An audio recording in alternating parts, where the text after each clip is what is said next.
വൈദ്യുതി ലൈനിൽ തട്ടി ഷോക്കേറ്റ് മരിച്ച തേവലക്കര സ്കൂളിലെ 8ാം ക്ലാസ് വിദ്യാർത്ഥിയായ മിഥുന്റെ കുടുംബത്തിന് വീടൊരുങ്ങി.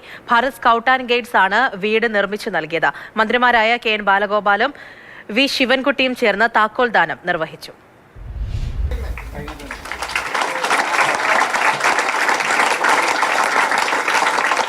മാസം കൊണ്ട് 20 ലക്ഷം രൂപ ചെലവഴിച്ചാണ് മിഥുന്റെ കുടുംബത്തിന് വീടൊരുങ്ങിയത്.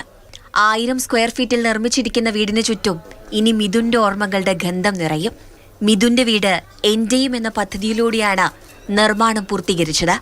സ്നേഹഭവനത്തിന്റെ താക്കോൽദാനം മന്ത്രിമാരായ കെ.എൻ. ബാലഗോപാലും വി. ശിവൻകുട്ടിയും ചേർന്ന് നിർവഹിച്ചു. കുടുംബത്തിൽ ഒരാൾക്ക് ജോലി നൽകാൻ മാനേജ്മെന്റ് തയ്യാറാകണമെന്നും മന്ത്രി ആവശ്യപ്പെട്ടു.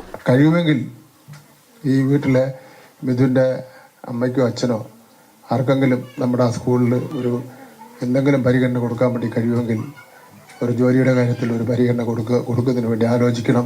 കഴിഞ്ഞ ജൂലൈയിലാണ് തേവലക്കര ഹൈസ്കൂളിലെ ഷെഡിന് മുകളിൽ കയറിയ മിഥുന് വൈദ്യുതി ആഘാതമേറ്റ് ജീവൻ നഷ്ടമായത്.